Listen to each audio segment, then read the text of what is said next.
এখন আসি সিভির পরে আরেকটা ইম্পর্টেন্ট বিষয়, সেটা হচ্ছে letter of motivation. Letter of motivation কিংবা হচ্ছে এসওপি, এটা হচ্ছে সিভির পরে। সিভির সাথে আরেকটা যে জিনিসটা লাগবে আপনার অ্যাপ্লাই করার জন্য, সেটা হচ্ছে এসওপি। এসওপি হচ্ছে বেসিক্যালি আপনি নিজের সম্পর্কে লিখবেন। আমি কে, আমি কেন এই প্রোগ্রামে ইন্টারেস্টেড হলাম, এবং এই প্রোগ্রামটা আমার সাথে কিভাবে রিলেভেন্ট। আপনি লিখবেন যে ঠিক আছে, আমি হচ্ছে আহ বাংলাদেশে বড় হয় বড় বড় হয়েছে, আমি অমুক জায়গায় বড় হয়েছি, এবং হচ্ছে আমি সেই সময় এই সমস্যাগুলো দেখেছি।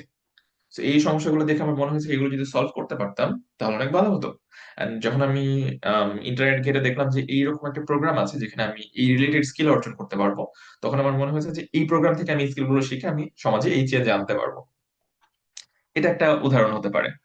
অথবা এরকম হতে পারে যে আপনি সারা জীবন চিন্তা করছেন, আমি যেমন লিখেছিলাম যে আমি সারা জীবন চিন্তা করছি যে আমি হচ্ছে কি করে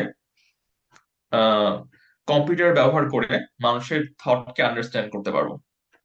এটা এটা নিয়ে আমি চিন্তা করেছি যে আমি কম্পিউটার থেকে মানুষের থট আন্ডারস্ট্যান্ড করা শেখাতে পারি পারি কিনা। তো এগেন আমার ব্যাকগ্রাউন্ড ছিল সাইকোলজি, যেটা কাজ করে কি চিন্তা নিয়ে, থট নিয়ে, কাজ নিয়ে। সো থট এন্ড বিহেভিয়ার নিয়ে কাজ করে। আর আমি পড়তে যাচ্ছি লিঙ্গুইস্টিক ডেটা সায়েন্স নিয়ে, যেটা কি আর্টিফিশিয়াল ইন্টেলিজেন্স, এআই নিয়ে কাজ করে। সাপোজ যে আপনারা large language model, LLM, chat GPT, Gemini এগুলো দেখছেন, এগুলো নিয়ে কাজ করে। সো আমি এটাকে ব্রিজ করেছি কিভাবে, আমি বলেছি যে আমি চিন্তা করেছি যে আমরা কম্পিউটারকে বা মেশিনকে মানুষের চিন্তা বোঝাতে শেখাতে পারি কিনা। How can you make machines understand human thoughts. So আমি রিলেট করেছি। তো সাপোজ যে আপনি যদি হচ্ছে এমন কোন প্রোগ্রামে অ্যাপ্লাই করেন যেটা আপনার সাথে, আপনার ফিল্ডের সাথে রিলেভেন্ট কিংবা লেস রিলেভেন্ট, আপনি কোনো না কোনো ভাবে আপনি কানেক্ট করবেন আপনার এক্সপিরিয়েন্সকে ওই প্রোগ্রামের সাথে। সাপোজ যে হচ্ছে কেউ সাইকোলজি নিয়ে পড়াশোনা করেছেন কিন্তু যেহেতু যান নিউরো সায়েন্সে, নিউরো সায়েন্স আর সাইকোলজি কিন্তু আলাদা আলাদা ফিল্ড, রিলেটেড, দুইটাই ব্রেন নিয়ে কাজ করে। So আপনি চিন্তা করবেন যে, ঠিক আছে আমি সবসময় মানুষের আচরণ নিয়ে বা মানুষের চিন্তা নিয়ে কাজ করছি, কিন্তু চিন্তাগুলো কিভাবে তৈরি হয় সেটা নিয়ে আমি হচ্ছে আরো ডিটেল জানতে চাই। দ্যাটস ওয়াই হচ্ছে আমি প্রোগ্রামে যেতে চাই। আপনি হয়তো ইংলিশ নিয়ে পড়াশোনা করেছেন, এন্ড আপনি এখন কোন একটা প্রোগ্রামে যাচ্ছেন যেখানে হচ্ছে ডাইভার্সিটি এবং ইনক্লুশন নিয়ে হচ্ছে আপনাকে শেখাচ্ছে।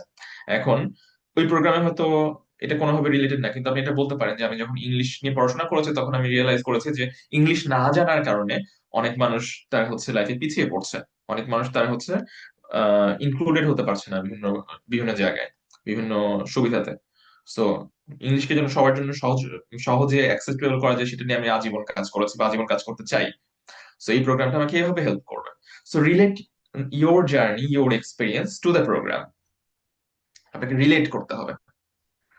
এবং আপনার হচ্ছে এসওপিটা অবশ্যই ইউনিক হইতে হবে। আপনাকে চ্যাট জিপিটি ইউজ করা যাবে না, জেমিনাই ইউজ করা যাবে না, বা যে কোনো লার্জ ল্যাঙ্গুয়েজ মডেল ইউজ করা যাবে না। কেন আমি এটা বলি? রিসেন্টলি একটা প্রোগ্রামে আমি যাচ্ছিলাম, সেই প্রোগ্রামে হচ্ছে মানুষকে লিখতে হয়েছে যে মানসিক স্বাস্থ্য নিয়ে তাদের ভাবনা।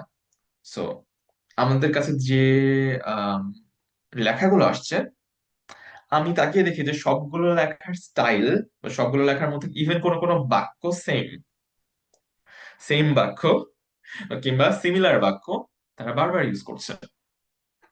হোয়াই? কেন তারা সিমিলার বাক্য বা সেম বাক্য বারবার ইউজ করছে? Because they used AI. তারা চ্যাট জিপিটি কে বলছে যে লিখে দাও, বা তারা চ্যাট জিপিটি একটা আইডিয়া আইডিয়া দিয়ে বলছে যে বানায় দাও আমাকে, and ChatGPT did it. But ChatGPT সবার জন্য একই ভাবে বানাচ্ছে। আপনার জন্য যেভাবে বানাচ্ছে, আপনার ফ্রেন্ডের জন্য সেভাবে বানাচ্ছে। আর ধরেন মালয়েশিয়াতে বসে আরেকজন অ্যাপ্লাই করছে, তার জন্য একই ভাবে বানাচ্ছে। সমস্যা কি হবে? যখন আপনারা চ্যাট জিপিটি দিয়ে এসওপি তৈরি করবেন, খুব সুন্দর এসওপি তৈরি হবে, কিন্তু দেখা যাবে যে আপনার এসওপি পড়ে যারা হচ্ছে রিক্রুটার, তারা তো হচ্ছে একটা সিভি পড়বে না, সরি তারা একটা এসওপি পড়বে না, তারা হচ্ছে 50টা এসওপি পড়বে, 100টা এসওপি পড়বে, তারা হচ্ছে 200টা এসওপি পড়বে, 700 এসওপি পড়বে। তখন 700 এসওপি পড়বে, তখন দেখবে যে আচ্ছা ঠিক আছে, এইটা এইটা এইটা এইটা একই ধরনের, এরা একই জায়গা থেকে লিখছে, কপি মারছে, আউট। সো অবশ্যই আপনার এসওপি আপনি নিজে লিখবেন, আপনার নিজের জার্নির কথা আপনি নিজে লিখবেন।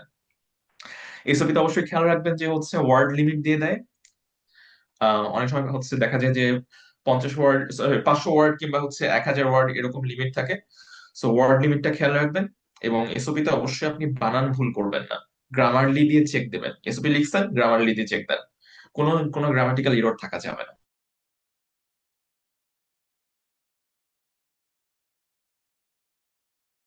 আচ্ছা, আমি মিউট হয়ে গেছিলাম, আমাকে আহ, আপনার কতদূর শুনতে পেয়েছেন?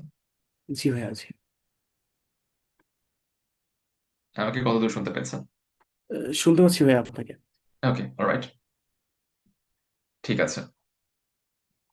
এবং এসওপি তে উল্লেখ করবেন যে আপনি হচ্ছে কি কি অ্যাচিভ করেছেন পাস্টে, কি কি অবস্টাকল ফেস করেছেন আপনার জীবনে, এবং সেই অবস্টাকল গুলো আপনি কিভাবে পার করেছেন, এবং এই যে আপনি যে পাস্টে অবস্টাকল ফেস করেছেন এই অবস্টাকল গুলো পার করেছেন এটা কিভাবে আপনার প্রোগ্রামের সাথে রিলেভেন্ট, আপনি যে প্রোগ্রামে অ্যাপ্লাই করছেন তার সাথে কিভাবে relevant, connect everything with the programme.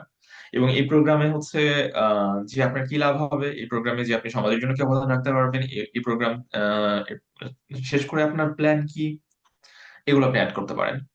So SOP আর লেটার অফ মোটিভেশন এটা প্রকাশ করবে যে এই প্রোগ্রামে পড়াশোনা করতে আপনি কেন ইন্টারেস্টেড, এবং আপনি কেন ইউনিক, এবং কেন আপনাকে নিতে হবে, কেন আপনি ইউনিক, কেন আপনি ইম্পর্টেন্ট, আপনাকে কেন নিতে হবে, আর 10 জনকে না নিয়ে কেন আপনাকে নেবে।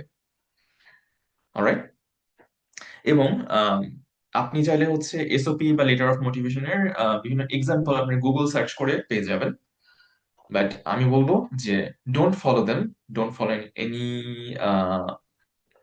like anything you find on Google, কারণ a lot of people will copy them, don't copy them। Idea নেন, আইডিয়া নিয়ে নিজের মতো করে লেখেন এসওপি। এখানে এসওপি নিয়েও একটা ক্লাস নেওয়া যাবে।